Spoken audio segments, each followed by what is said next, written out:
Book 1, Anastasia, Chapter 17, The Brain, a Supercomputer. The possibility of building a flying saucer greatly interested me. If one examines the principle of propulsion just as a hypothesis, it is still a new one. A flying saucer, however, is a complex machine and is not a high priority item for us Earthlings. For that reason, I wanted to hear something that would be understandable right away.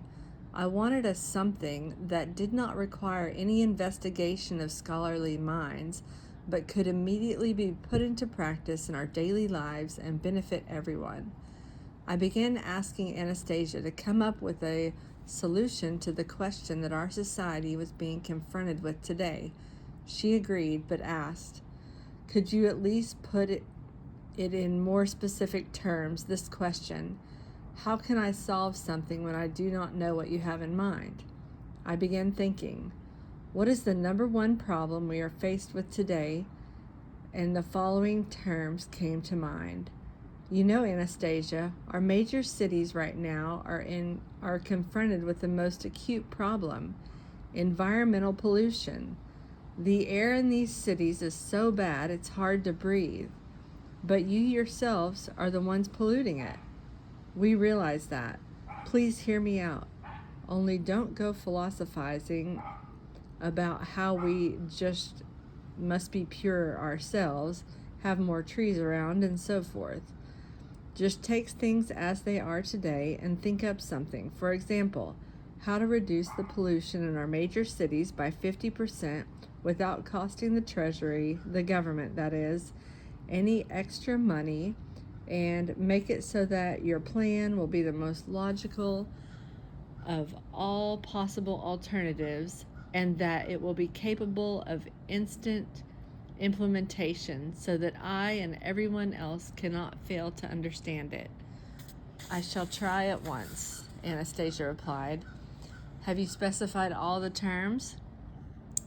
I thought I should try and make it even more complex, just in case her mind abilities really turned out to be truly superior to what our own powers of reasoning allowed. So I added, "And make whatever you think up be profit generating." "For whom?" "For me, and for the country too. We live within the borders of Russia, so make it the whole of Russia." "Are we talking about money?" "Yes." "An enormous amount of money?" "Profit, Anastasia. Well, money is never an enormous amount, but I need enough money to be able to pay for this expedition and have a left over for a new one.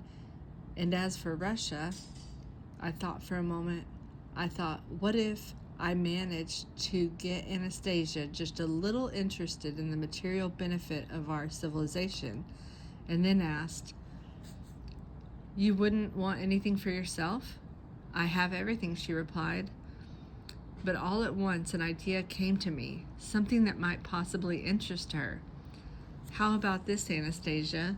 Let's have your plan make enough money to provide free seeds, or at least seeds at a discount, to all your beloved dachniks or gardeners throughout Russia."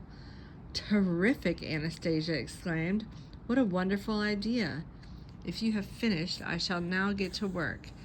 "How delightful that sounds! Seeds! Or is there anything else you wish to add?" "No, Anastasia, that's enough for now." I felt her inspiration and excitement, not only over the task itself, but especially over the free seeds for her dachniks. Yet at that point, I still felt convinced that, even with her special abilities, a solution to the problem of air pollution was simply out of the question.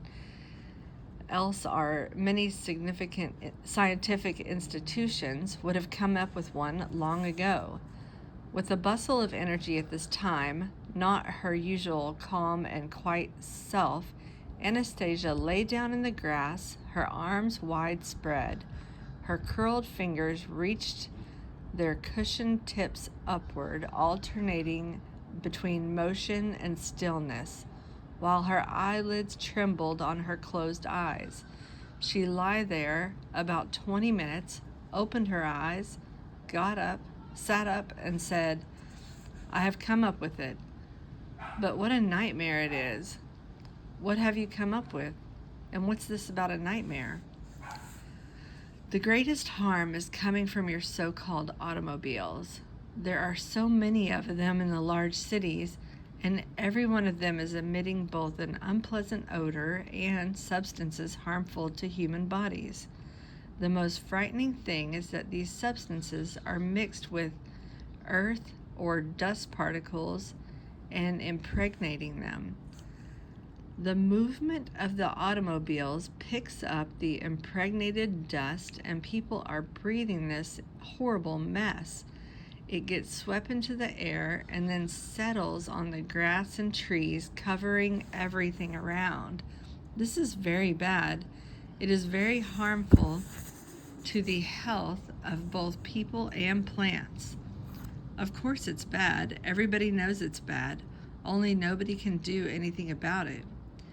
We have street cleaning machines, but they can't keep up. You, Anastasia, have discovered absolutely nothing new. You haven't thought up any original solution to the air, to purify our air. All I did just now was to determine the basic source of the danger. Now I shall think about it further and analyze it. I need to concentrate for a long time, perhaps as long as an hour, since I have never dealt with a problem like this before. So that you will not be bored, do go for a walk in the forest, or get on with your thinking. I'll find something to do."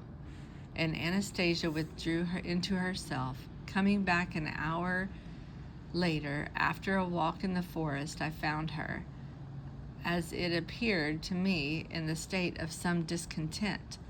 And I said, "You see, Anastasia, you and that brain of yours aren't capable of doing anything either. Only don't worry about it. We've got a lot of scientific institutions working on this question, but they, like you, can only describe the fact that the pollution is going on. They haven't been able to do anything about it yet." She answered in a somewhat apologetic tone, I have gone over in my mind, I believe, all the possible variants, but I do not see any way of quickly reducing the pollution by 50%. My mind was at once set on the alert.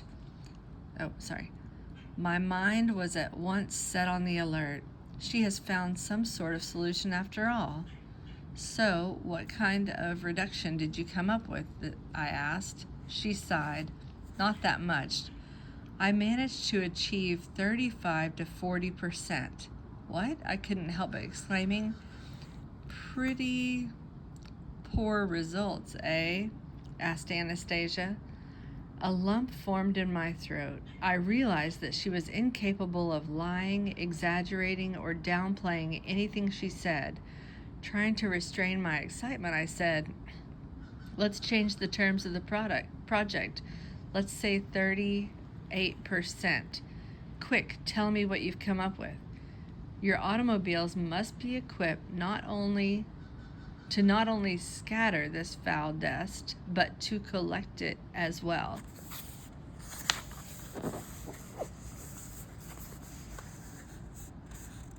"How can we do that? Talk faster." "Those things sticking out of the front of automobiles. Those things sticking out in front of the automobiles. What are they called?" "Bumpers," I offered. "All right, bumpers. Inside them or below them should be attached a little box with small holes facing forward. There should also be holes on the back side so the air can escape. While the automobiles are in motion, air laden with this harmful dust will be drawn through the front holes, purified, and then escape through the back holes, and that air will already be 20% less polluted." "And what about the remaining 20%? Right now, virtually none of this dust is removed, but with this method, there will be a lot less of it in the air since it will be collected all over the place every day.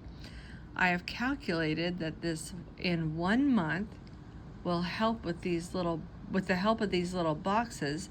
If they are fitted on all automobiles, the amount of the polluting dust will decrease by 40%. Beyond that, there will be no reduction since other factors are at work. What size of boxes and what should they contain? How many holes and at what distance from each other? Vladimir, perhaps you would like me to personally attach them to every single automobile. For the first time, I perceived Anastasia had a sense of humor, and I began to laugh at the thought of her attaching her little boxes to all of our cars. She laughed too, delighting in my cheerful mood, and began whirling her way across the glade. The principle was really simple. The rest was merely questions of logistics. Already, without Anastasia's help, I was beginning to imagine how it could be. Orders from administrative heads, motor vehicle inspection control, turning in old filters for new ones in filling stations, a system of vouchers and so forth, a routine regulation just like seatbelts.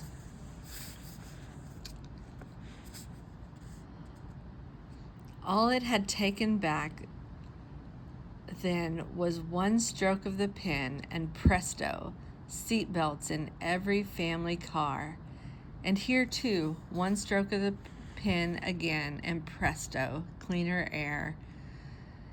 And there would be a tough competition among entrepreneurs for orders to supply the boxes. A good deal of work for the manufacturing plants, and the main thing, of course, cleaner air. Wait, I said, turning once more to Anastasia, who was still whirling around in a boisterous dance. What should we put in those boxes? Into those boxes. You will come up with a little something. It is very simple, she replied without stopping. And where is my money going to come from? And to supply the seeds for the Dachshund, came another answer. She stopped. What do you mean, where from? You wanted my idea to be the most rational of all. That is exactly what I've thought up, the most rational solution there can be. This will spread to large cities throughout the world, and for this idea they will pay Russia enough to supply free seeds and enough to pay you. Only you receive your payment under certain conditions. I didn't pay attention immediately to her remark about the certain conditions, but began focusing on something else. So we should patent it. Otherwise, who would pay of their own free will? Why would they not pay? They will pay. I can even set the rate right now. From the production of these boxes, Russia will get 2%, and you will get 1/100%.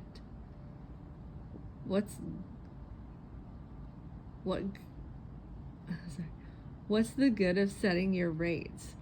Do you have a few strong points, but when it comes to business, you're still a complete ignoramus. Nobody will pay voluntarily, even when they are done signing the agreements. They don't always pay. If only you knew how many there are in the world that don't. Our arbitration courts are overloaded. By the way, do you know what an arbitration court is? I can guess, but in this case, they will pay faithfully. Anyone who does not pay will go bankrupt. Only honest people will prosper.